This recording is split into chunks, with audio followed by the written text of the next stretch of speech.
We are the ones who don't know what we're fighting for. Give us a gun and send us all off to war. We are the ones who grow up in violent homes. We are the ones who don't know what's right or wrong. I know.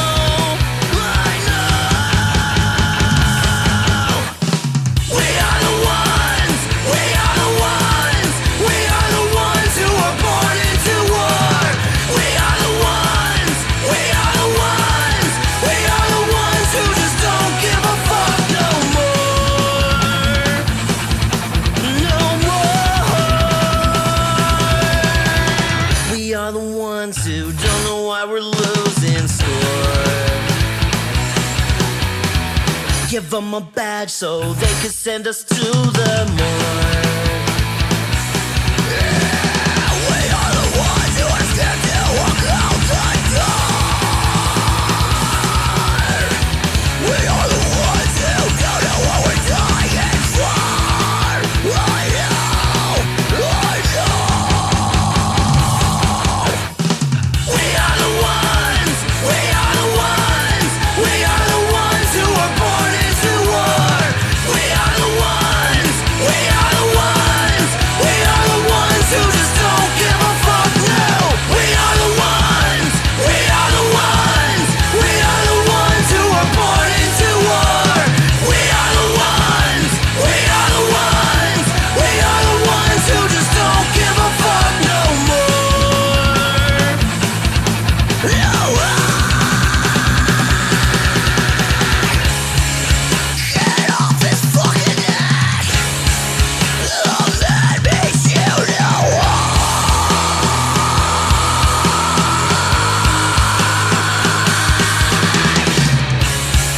he can't fucking breathe! Oh, that makes you know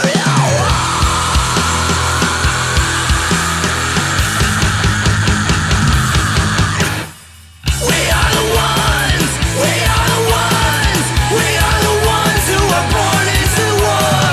We are the ones. We are the ones. We are the ones who just don't give a fuck now. We are the ones. We are the ones. We are the ones who are born into war. We are the ones. We are the ones. We are the ones who just don't give a fuck no more.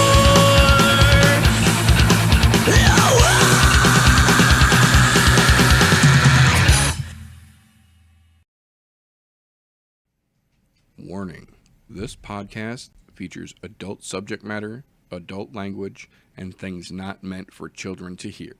Viewer discretion is advised. You've been warned.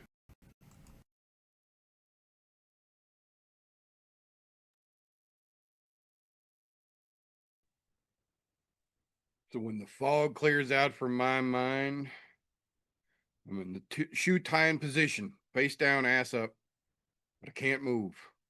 And then the door opens, and this tall, skinny, gray skinned fella, big eyes, glowing fingertips, comes walking in. Next thing I know,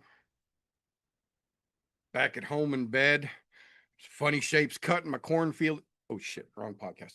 Welcome, ladies and gentlemen, boys and girls, children of appropriate ages, to the latest episode of the I'm No Joe podcast, the show where every armchair quarterback can feel like Eddie Bravo. Today, as like most days, I have got Flintlock here with me to break down the shit talking and shenanigans, the fight announcements and fuckery that have trickled out the MMA pipeline since we saw you wonderful folks last. Before we jump into everything, though, how you doing over there, brother? Watching that come to fruition was amazing.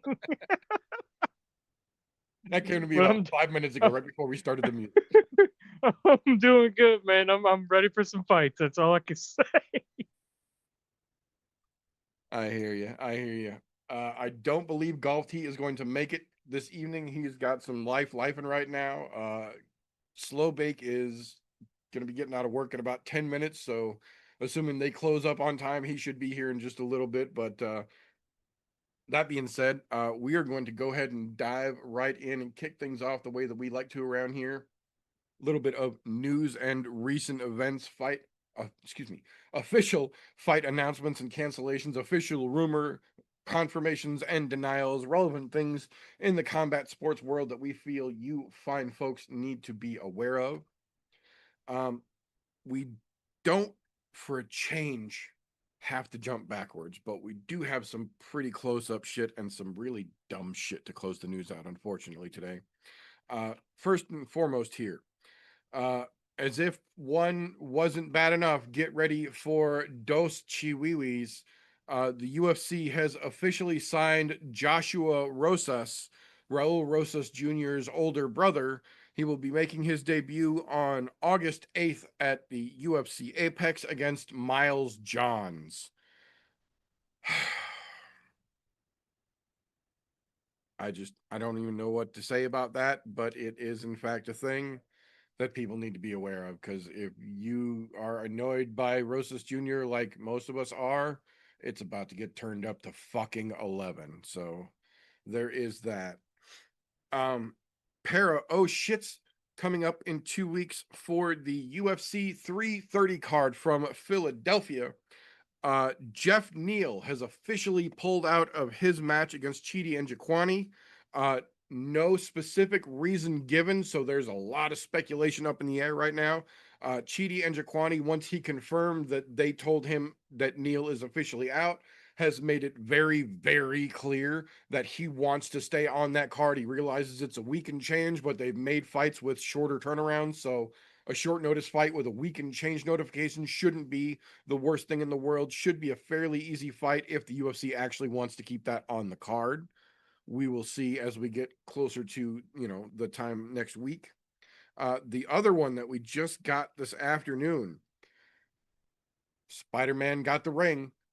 Michael Morales has officially been given the call. He will be in Philadelphia next week, weighing in as the backup for Islam versus Ian Gary. Part of me almost wishes more than ever that Ian Gary would have something fucking happen and not be able to make it, just to see that Morales versus Islam fight could be fucking spectacular. But even if Ian Gary does show up, Morales is going to get paid for weighing in, and then Ian's still going to get his ass handed to him. So, everybody wins all the way around. Either way it goes. But 330 is going to be interesting once they finally get it all shaped up and put together. Going a little bit further than that here, September 5th will be the UFC Paris card, and they just officially finalized it yesterday. We got our main event. It was mentioned briefly, and I do mean briefly, in passing on the broadcast last weekend, but not nearly given the credit that it should have been here. The UFC has officially signed Saladin Parnassy, and he will be main eventing for his debut against Dan Hooker in Paris. So one of the best kickboxing MMA oriented Parisians on the world circuit has officially made his way to the UFC and will be making his debut in a main event in Paris. Dan Hooker is always game for a good fucking fight, knows exactly what the situation is, and is ready to fly into Paris to cause fucking chaos. So that card is also getting very, very much stronger as we get closer to it. And I'm not mad at that one at all. Kind of a weirder one here, especially given that one of these two specifically said that there's only one person in the world that they don't want to fight, and it's the other person. And then we got the confirmation of the contract this week.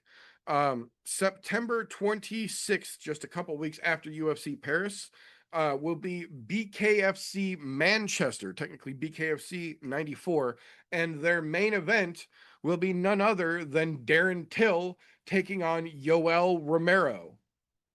When they were both in the UFC, during an interview, Darren Till specifically said he does not fear anyone in the welterweight division whatsoever and would fight any one of them at the drop of a dime, except for Yoel Romero. He scares the shit out of me, and I quote.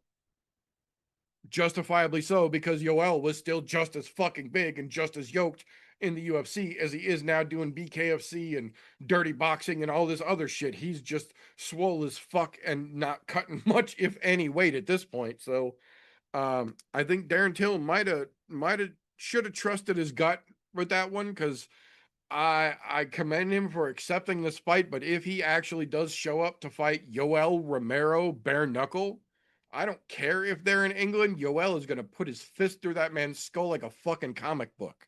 Like, that's not going to end well for Darren. Sorry, just not going to play out that way. But again, props for signing the fucking contract. So there is that. We got another pair of announcements here. Actually, I guess it was technically a trio. The first one, the UFC officially confirmed October 17th will be UFC Edmonton, Alberta, Canada. Of course, a fight night because the UFC seems to be allergic to putting pay-per-view or quote unquote numbered cards on in Canada in recent years. So all they get is fight nights. But in true UFC going to Canada fashion, the main event has been announced and it will be Mike Malott again fighting in Canada versus Joaquin Buckley. Interesting matchup, maybe not the best they could have done, but they also added, because Erin Blanchfield had sustained a minor injury just a couple of weeks ago, we announced that she was off the UFC 330 card and they are moving her against Jasmine Jasudavicius over to UFC Edmonton October 17th. So that fight is not happening at UFC 330 in a couple of weeks. It is going to happen later in the summer, early in the fall, October 17th up in Canada. So we still get the fight. We just have a little bit of a time move here because realistically speaking, one of those ladies is going to take a big step forward towards the title. And it should be on a numbered card, in my opinion. It should be getting more attention than it is because it is a significant fight, both for the ladies involved and the division as a whole. But the UFC is going to UFC when they go to Canada. So what are you going to do? This is the part where it gets weird and kind of shitty here. We got a pair of announcements day before yesterday and then yesterday. The first one from the day before yesterday was that despite talking shit publicly back and forth numerous times, Eddie Hearn and Jake Paul had officially signed what they're calling a formal merger for the sake of women's boxing. And then immediately upon announcing this merger, announced that they had signed the Australian women's champion, women's bantamweight champion, and they are working on putting together a title match for her immediately. I will say I don't like Jake Paul, but the MVP promotion itself has done more for women's boxing in the last 5 years than just about any other organization on the fucking planet. There is that to be said. They get the highest women's boxing payouts in history set on an MVP boxing card. So credit where credit is due, regardless of how you feel about the asshole piece of shit scumbag tax dodging fucking losers that run the operation. That being said, Eddie Hearn has basically the vast majority of the better women boxers in the world under Matchroom. MVP essentially has the other part of them at this point. So with the two of them working together and then immediately signing one of the few champions outside of the newly formed bubble to bring her in and help kind of solidify this partnership, definitely a strong move on both parts, especially with Dana now starting to play over in the boxing world with Zuffa Boxing and Turkey Al Sheikh being the endless fucking wallet attached to them. It's going to get to a point very soon where if boxing wants to stay competitive with the bullshit that Dana White's going to be doing, they're going to have to find some money, and that's going to have to form some mergers, or some folks are going to get left out in the fucking cold. So this, I feel like, is definitely just the beginning of that avalanche really starting to roll over, but it is a canary in the coal mines, in my opinion. The other side of that fucking weird announcement was confirmed last night, early this morning, as if Jake Paul and Eddie Hearn wasn't a weird enough pattern of merger here. We found out today officially that MVP, after their giant Netflix MMA promotion, has officially signed what they are calling, and I quote, a landmark merger deal with PFL. MVP has essentially done to the PFL what PFL did to Bellator. They are going to carry the PFL name for one more calendar year, and then it will become MVP MMA permanently. And as of Monday morning next week, Jake Paul will officially be in control of PFL as the majority shareholder and co-founder of MVP.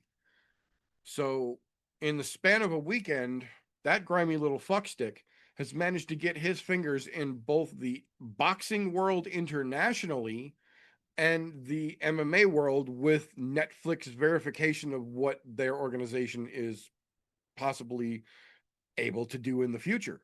Um, Everybody kind of knew that the Rousey and Ngannou triple-headed fucking dinosaur weird card that they put on wasn't really going to be a one-off. They weren't going to put that much into it just to do one of those shows and then go back to boxing. So there was definitely some groundwork laid that if you look real close, you could see they were definitely setting up guide rails to help them step into this world in the future. And it seems like that time is officially here because the women's boxing world just got the Matchroom MVP pair up, and the MMA world just had MVP, essentially PFL, the PFL. So it's going to be interesting to see not only the matchmaking for the rest of this calendar year buyout period, but how the promotion itself integrates with what MVP already does in terms of promotion and fight announcements and stuff.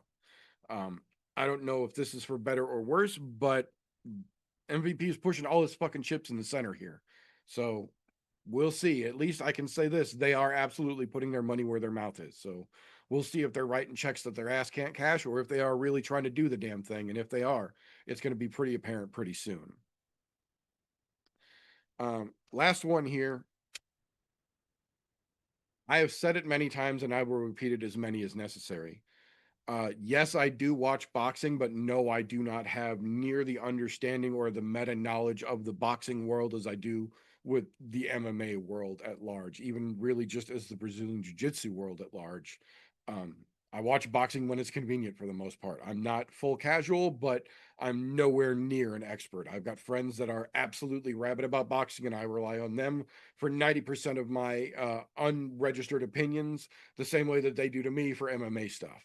But one thing I will say, I don't usually toot my own horn, but toot fucking toot. I will do it right now because when they officially announced Errol Spence Jr. versus Terrence Crawford, I am on record on video on multiple different videos here on YouTube, on multiple people's different channels, saying flat out this was a bad fight for him to take, that Spence still has it when they give him cans to work on, but when they put him against somebody top level, he's going to fucking crumble. His best days are behind him at this point. And then Terrence Crawford beat the dog shit out of him.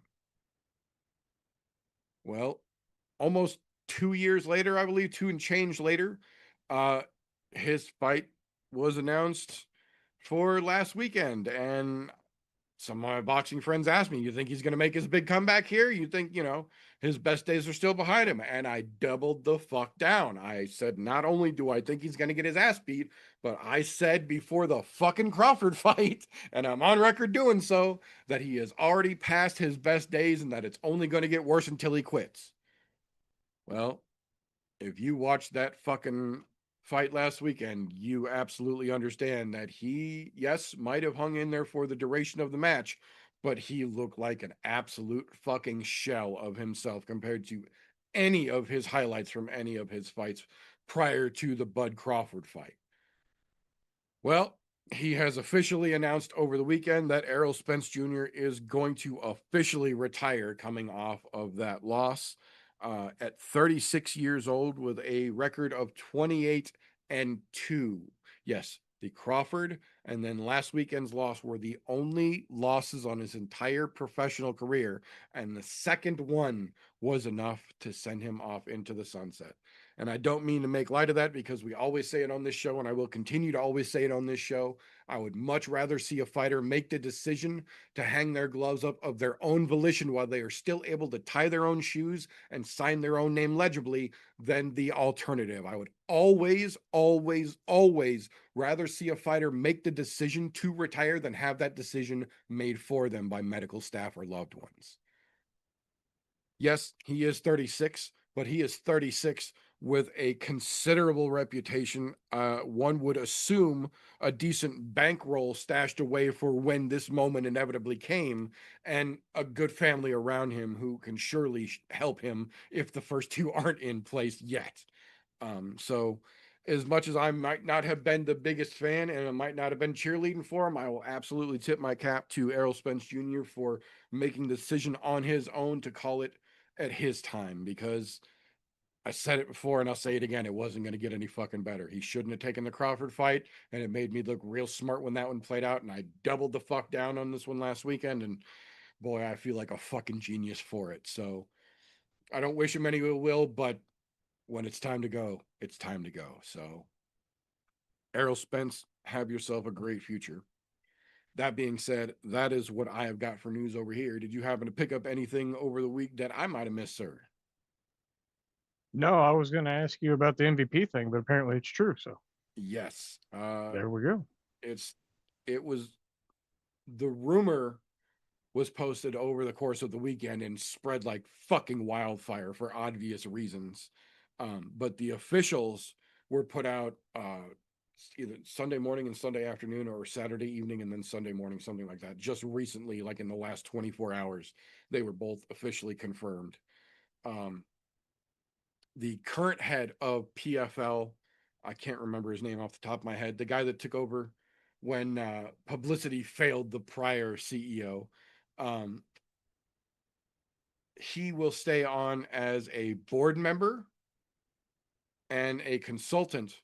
But other than that, Nika, I believe is how to pronounce his name, the partner to Jake Paul, who actually does the business conducting side of MVP, is going to continue to run MVP on both sides, the boxing side and the MMA side of things now.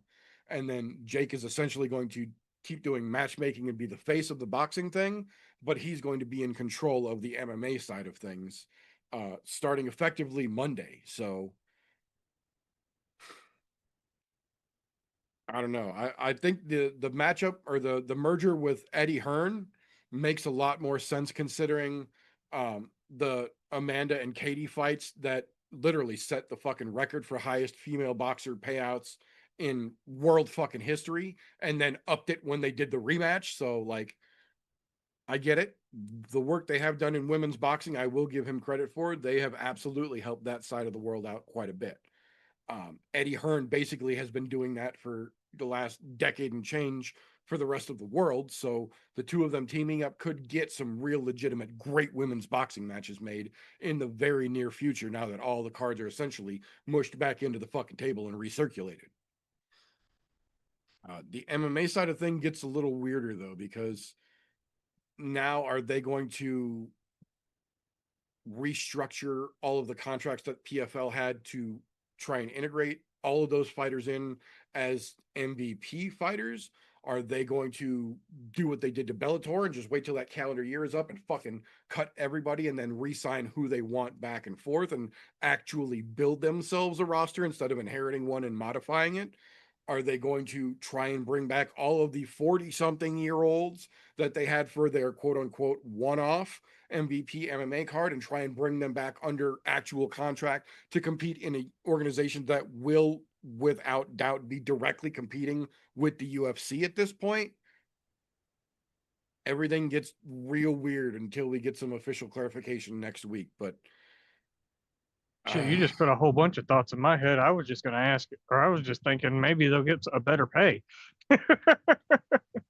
that's definitely a possibility, but I've been watching combat sports too long to be that optimistic. I immediately saw all the holes shining through this nice shiny blanket that MVP is trying to hold up for everybody to look at.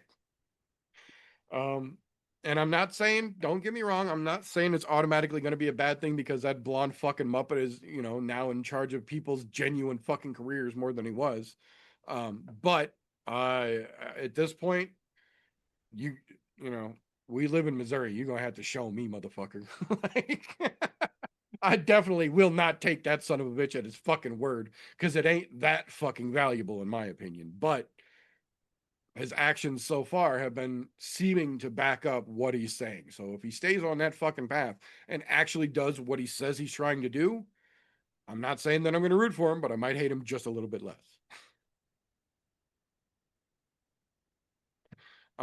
That being said, the kid is not here yet. So something about Kiap just kind of stands out here. I don't know if you are picking up what I'm putting down, but Kiap!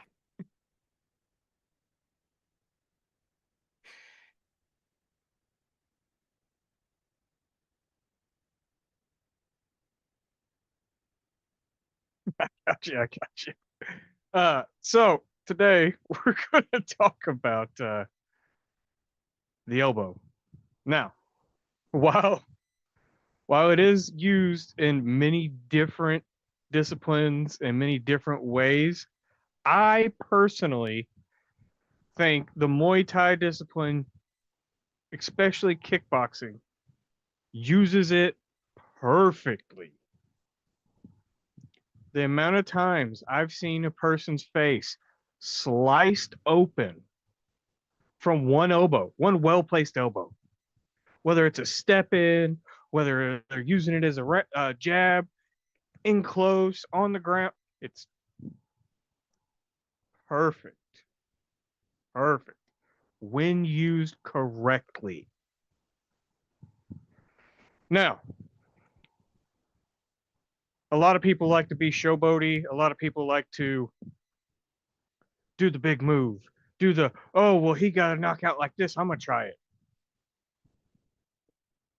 There's one glaring part of the elbow and the move that it encompasses that just pisses me off, and it's the spinning elbow. People throw it naked. They throw it with no cover.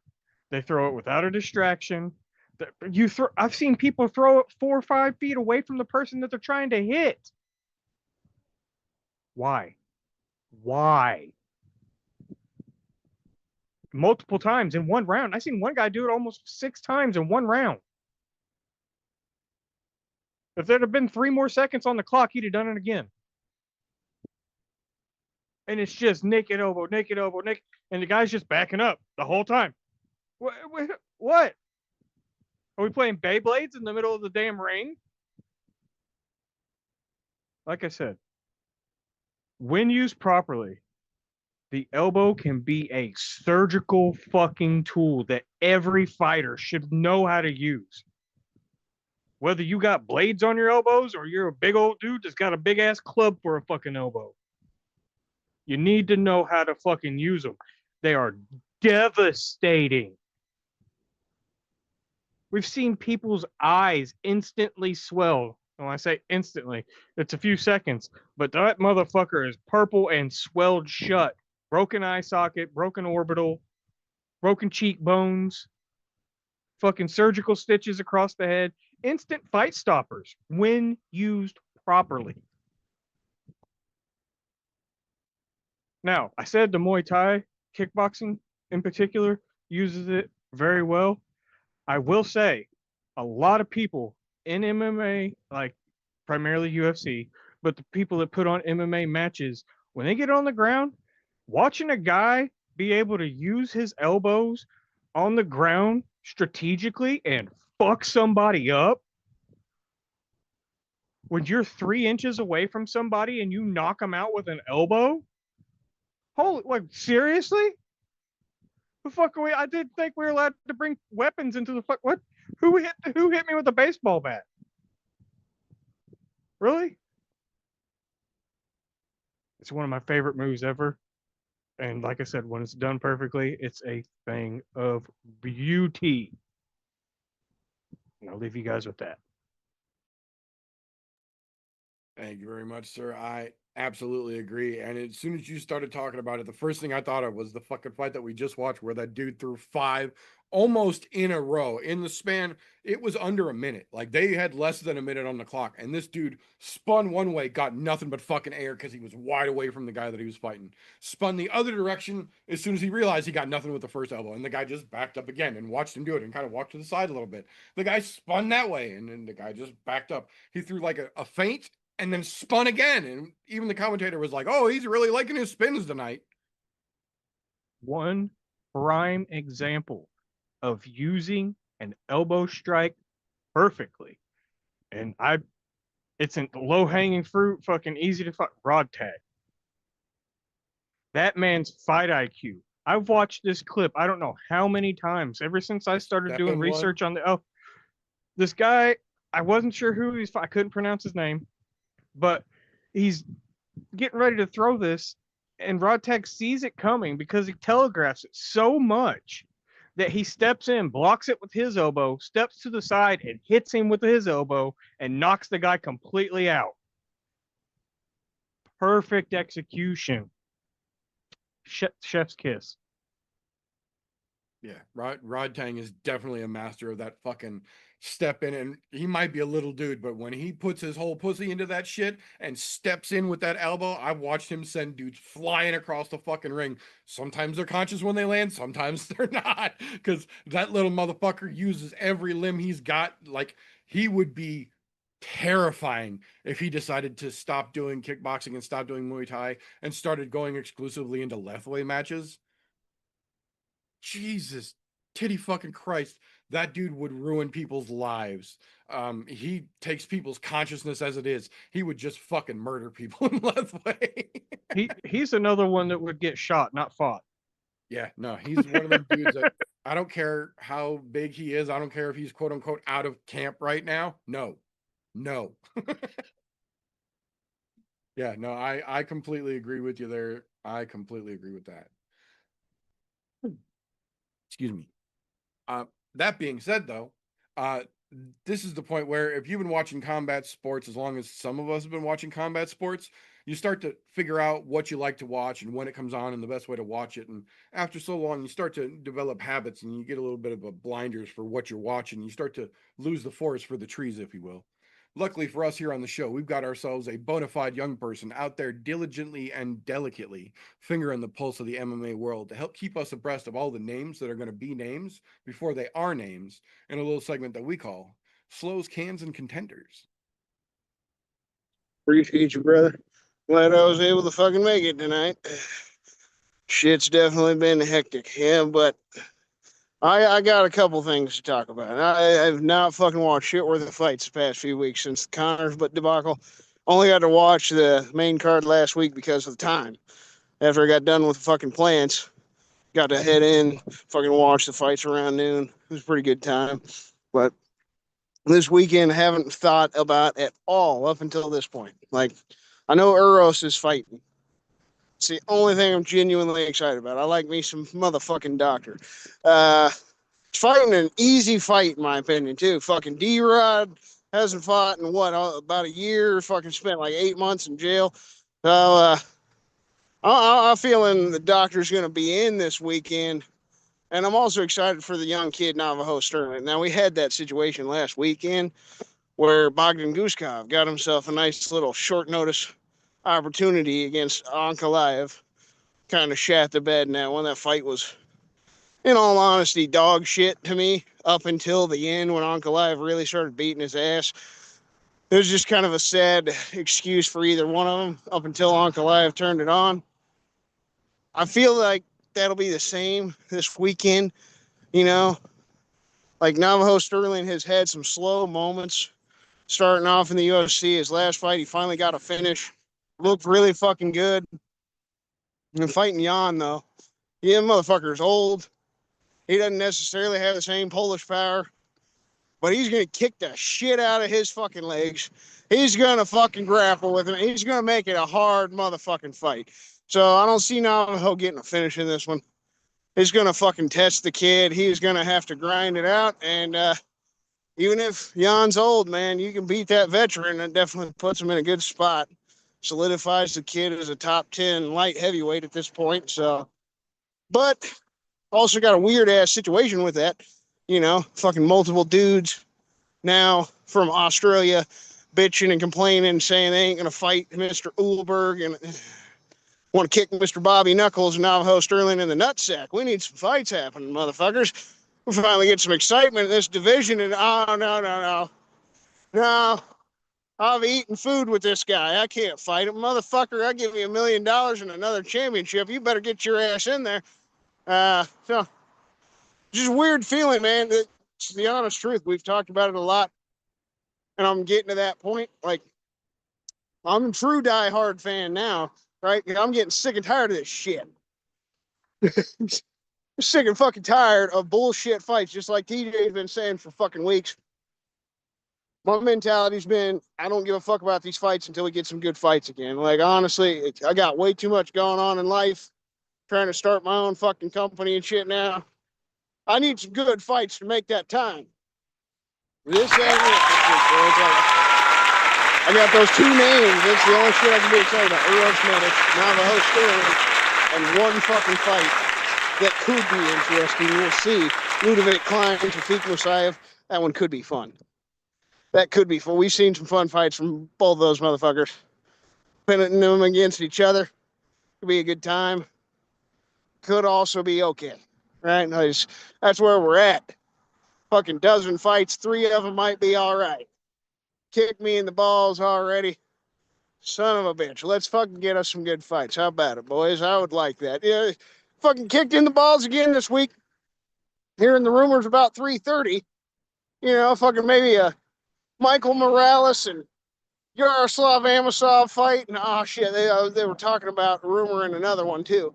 Can't remember who they were talking about, but apparently those aren't happening, right? Morales is just the backup fighter. Yeah, Everybody I just covered that in the news. Morales is going to be there as the backup, so he's going to get that extra paycheck, but he's not going to get that other fight, which would have been fucking That's the other cool, in my thing. It opinion. just shows you, like, the fans keep stirring up these rumors. That's how it's been the past 2 years.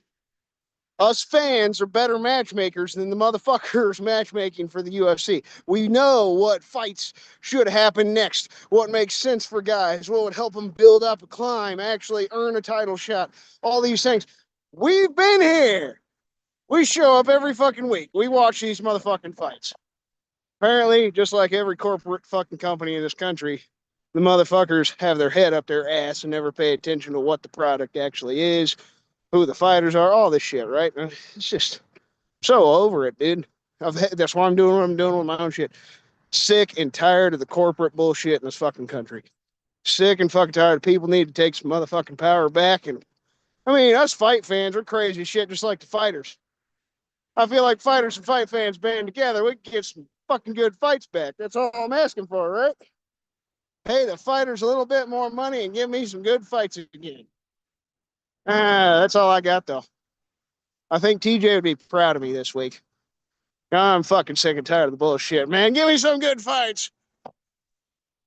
No, I agree with you. This is absolutely a hangover card of fucking hangover cards. And the real shitty thing is that it just confirms what we keep fucking saying, that the UFC, because of their bullshit and their monopolization of the MMA world, is absolutely willing to go all over the globe. They went to Abu Dhabi, you know, and then they did Oklahoma City, and now they're doing Serbia, and they've got, you know, Paris lined up for the fall. So they're going all over the globe. We do Australia 2 or 3 times a year.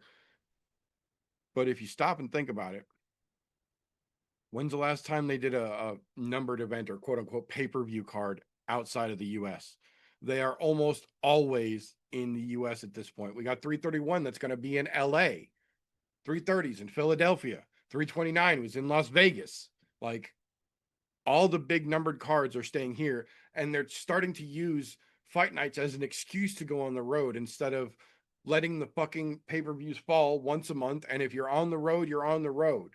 They'll get a big card. You'll still get all the pay-per-view fucking buys. In this case, you'll still get all the fucking, you know, Paramount Plus views, but you know, UFC is going to UFC, and we're on like our 4th or 5th fucking hangover card in a row with 2 more still to get us to the fucking UFC 330. So there, I will say UFC is definitely UFC and going over to Serbia. They've got a bunch of fighters who are either from Serbia or the surrounding area to Serbia on the card. They have done that well, that they genuinely do pretty well in most cards.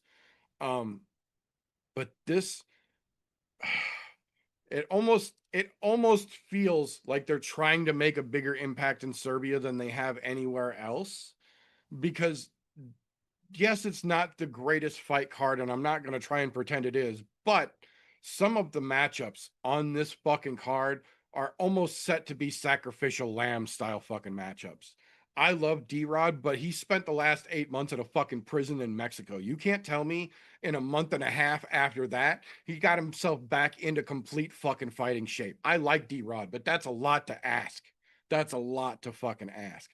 The doctor is a bad motherfucker. We've been waving that Euros medic flag on this channel since they first signed his fucking ass. That dude is the epitome of allergic to boring fights. He breaks out and fucking punches before he even gets hives, man. That dude just gets fucking after it on his shield or with it. Doesn't fucking matter. Dude always puts on good fights. So the medic stays ready. I like D-Rod, but I think Euros is going to have a great fucking night on Saturday for sure. A great afternoon because it starts at 10 in the fucking morning.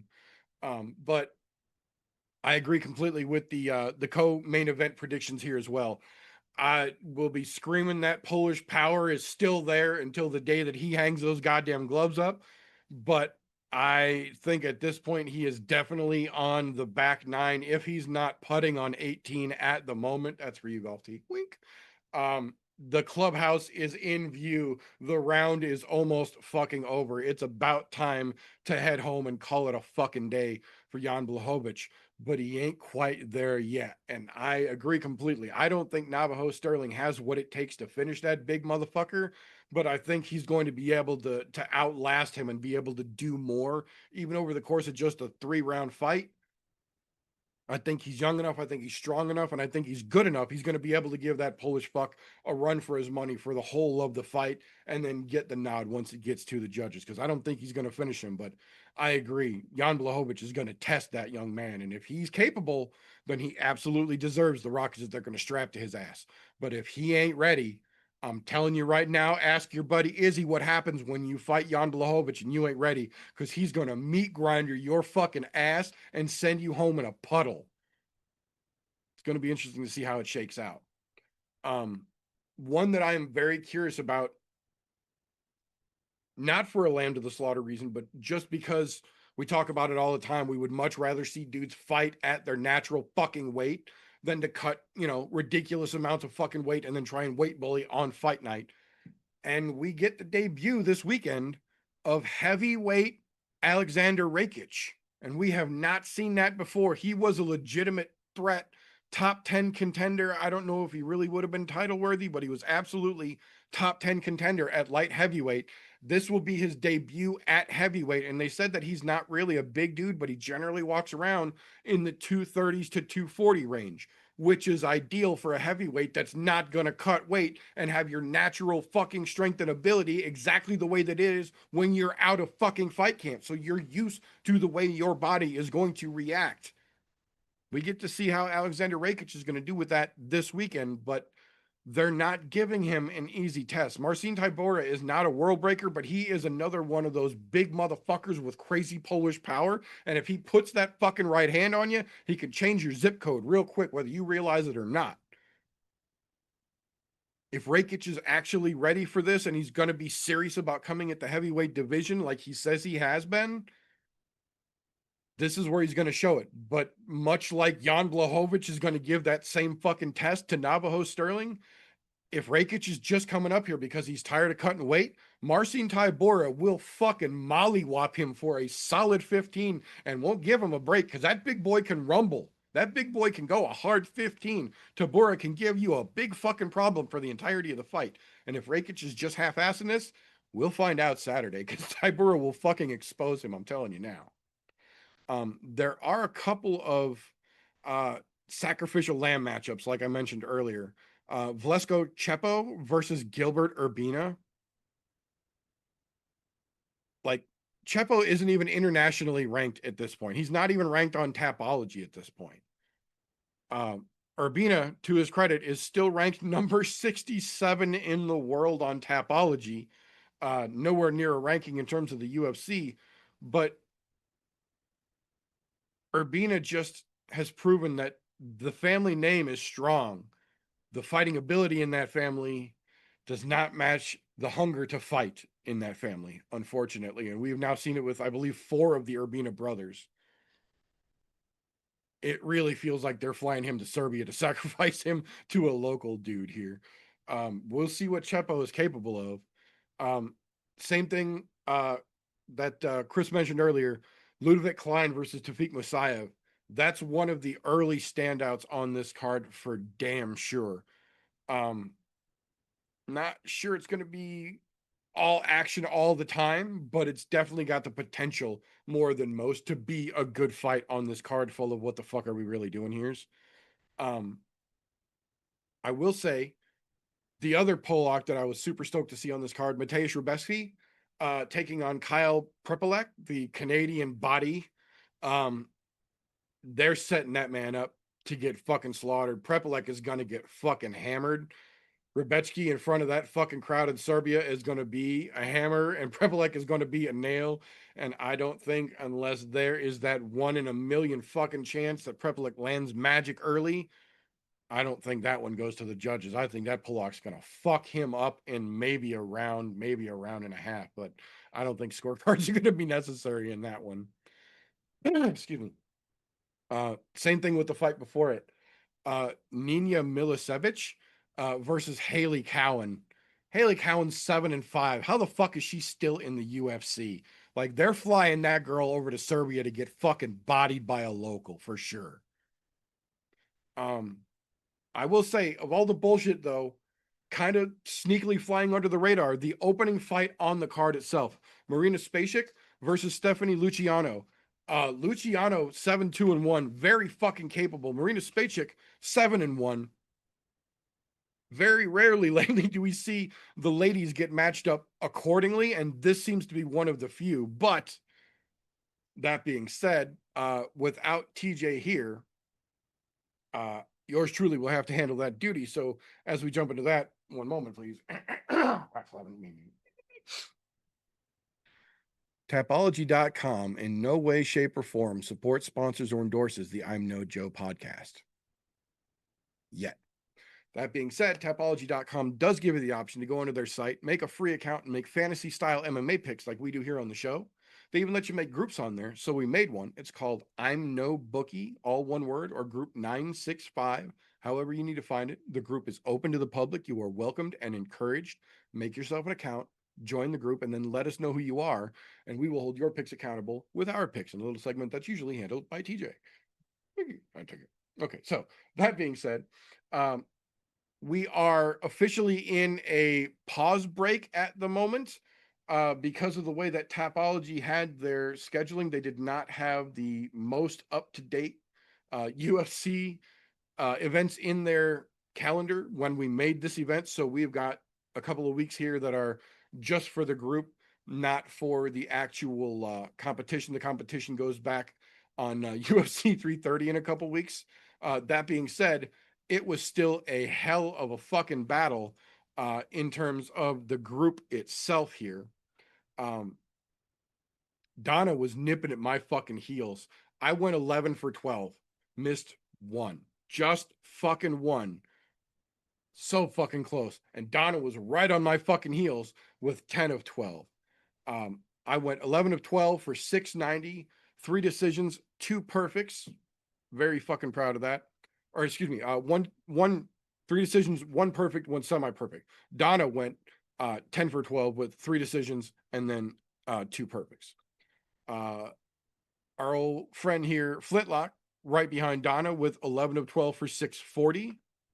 Chris right behind him with 9 of 12 for 615. Don right behind them with 8 of 12 for 570. And tripping on their dick this week, Don's backup account, who got 3 of 12 for 190. For those of you who don't know, Don has 2 accounts because one he does on the computer, one he does on the phone, and he, for whatever reason, can't seem to reintegrate the 2 into either device or both. So he does put in 2 picks most weeks. Usually one of them he does some research on, and the other one he just kind of seat of his pants puts in. I'll let you guess which was which this week. That being said, we do have some interesting fucking odds for some of these fights here. So we will flip over to that real quick. Excuse me.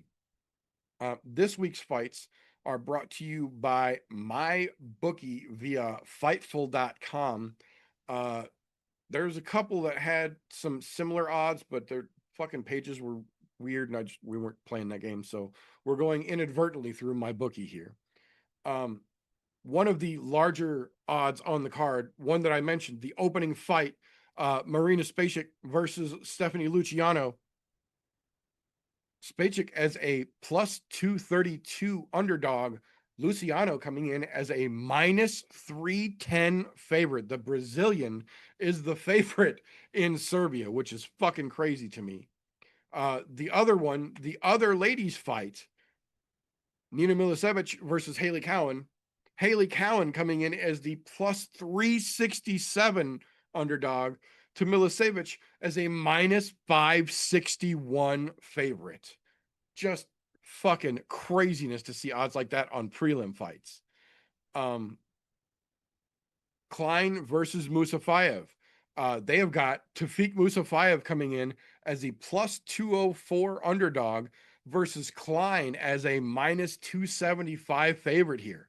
I would have absolutely thought those would have been completely fucking switched, but my bookie does not agree with that sentiment.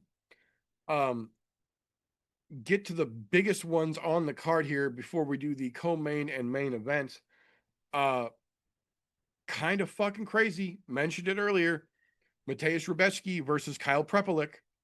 Prepelic coming in as a plus 489 underdog. Rebecki coming in as a minus 841 favorite. That is fucking crazy. I'm telling you, even Vegas thinks that Polish power is going to give Prepelic an ass whooping that might end up as a highlight Saturday afternoon. That being said, we will jump to the co-main event here real quick. Tybura versus, People's co-main event. Tybura versus Rakic, the other set of interesting odds. Tybura as the plus 265 underdog. Rakic coming in his heavyweight debut at a minus 370 favorite. I don't know if I would give him that much credit, but my bookie seems to be giving him that much. Now, the co-main event itself. Blachowicz versus Sterling. As you might have guessed, they have got Jan Blachowicz coming in as a plus 244 underdog, and Sterling coming in as the minus 330 favorite. That's pretty much how we were describing it here. I think that's pretty close to how it's going to go. I don't think it's a sure thing for any stretch of the imagination, but I think it's definitely leaning Navajo's way for sure. And then pretty much the same way with the main event, Uros Medic versus Daniel Rodriguez, D-Rod versus the Doctor. They have got Rodriguez coming in as a plus 291 underdog, and Uros Medic coming in as a minus 403 favorite. Obviously, we are not here to advocate for gambling. We are not trying to tell you to gamble. All we are here to do is to try and make you a more educated gambler if you are going to gamble anyway. If you do so, obviously do so responsibly. And if you just so happen to strike it big on anything that we helped you out with, remember that patreon.com/I'mNoJoe is the best way to show us that appreciation for as little as $1 a month, as much as you're comfortable giving. All levels are accessible and ready for your prize-winning donations and helps us do what we do around here. That being said, there's some interesting odds on this card for damn sure. Not all the biggest, but some definitely interesting ones for sure. That being said, though, that is what we have got for this particular episode. But when we wrap things up around here Thursday night, that is not the end of the fun, because tomorrow and pretty much every Friday, this gentleman, wait, no, he's over there. This gentleman over here and his other half will drop their podcast, Slow Bake and Contemplate, over on Spreaker.com. Links to the podcast, their social media, and their very own channel over on the I'm No Joe Discord server, all down below in the description. Make sure you go check that out and tell them how awesome they are doing. Appreciate you, brother. I definitely cannot honestly say it's been an every Friday thing lately, even for the past fucking month plus. Only got in the Connor fucking card for the actual podcast on our end. Damn sure can't promise tomorrow either. Life is getting rough, dude. It is fucking not easy to get my ass up early in the morning and talk about fights I don't give a fuck about when I got so much else to deal with right now. So we'll see. We'll see how that goes. Because that's really my motivation behind it. I need some fucking fights that I want to give a fuck about to talk about to make that time at this point. But I still love you boys. That's why I try to make the time for tonight. We'll see if I even watch any of the fights tomorrow. But yeah, try to get back on track the best I can once plants get into full swing of flower here. We got the tent up and going fully. You know, there's hopefully a few weeks of less stress, less fucking work day to day. So we'll get back, but definitely haven't been consistent on it. I appreciate you though. Even though you missed it, you got to show the brother TJ some fucking love. Kind of the same boat for him. He got to that point. It got too much for him to keep the streams going. He took himself a fucking break, and I don't know if that retirement's ever going to end again, but still got shit going on. You still got to follow the brother on all his stuff. It should be down in the description. Make sure you show some fucking love and show Meter some love too. That motherfucker does many, many, many things. You got to make sure you check out his link tree. Meter does many fucking things, especially if you're into the cannabis shit like me and him are. We got a lot of fun stuff going. This man reviews shit all the time. I got fucking weed and hash coming out in the next few months. He'll probably be reviewing it if I can get some to him. Keep an eye on that shit. Much appreciated, sir. Yeah, link trees for all the shenanigans that I get up to are down below here, whether you are watching or listening. If you are a fan of Satan's Jazz Cabbage, you definitely want to hit the Meter Does Many Things link.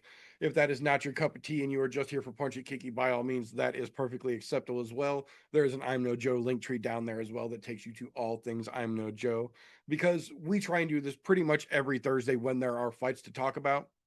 We generally try to go live around 9:30-ish Central Standard Time, both on youtube.com/@I'mNoJoe. Also dual streamed live to twitch.tv/I'mNoJoe, so you can catch us on either platform live. We do leave the replays up on both platforms as long as they are allowed to stay, so you can catch the replay if you miss us live. You miss the replay, we also understand we own mirrors as well, and for that very reason, the week after we go live, we put the all audio version of the podcast up. Anchor.fm/I'mNoJoe. You can use it to get to your podcast consumption platform of choice, Google, Spotify, Apple Podcasts, whatever you use to listen. It's up there and it's free just the same. You can find it there without the mugs. I get it. That being said, I mentioned it earlier. Patreon.com/I'mNoJoe is the best way to help us out if you like the content that we are putting out over here. For as little as $1 a month, as much as you are comfortable giving, you literally help us do what we do around here. And in exchange for that, all patrons get their names put on the end of every broadcast on this channel so everyone can see how fucking awesome you are for helping us out. But more than that, patronage at any paid level gets you access to not only the behind the scenes, the unaired and the unairable, all of the shit that got us kicked off of OnlyFans as a podcast. It's up there for the patrons, but we also now make Patreon exclusive content. Folks who give us a little coin now get exclusive things just for them because we appreciate you guys. So that being said, if you like what we get up to around here, make sure you give us a thumbs up. It really does mean more than you think.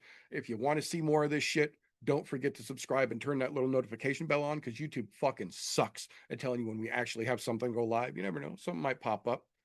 That being said, the other side of that coin though, if you don't like what we get up to around here, first and foremost, what the fuck are you still doing this deep into a podcast you didn't enjoy? Give it a thumbs down and go fuck yourself. We won't even dispute it. That being said, that is all we've got for this particular episode. So until next time, boys and girls, remember, don't let ignorance stop you. You can root for anything.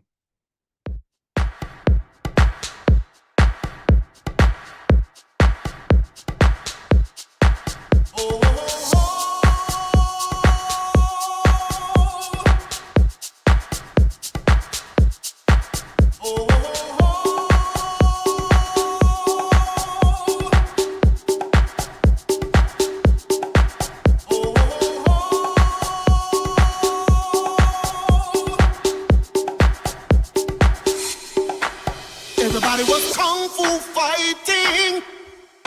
Those kids were fast as lightning. In fact, it was a little bit frightening.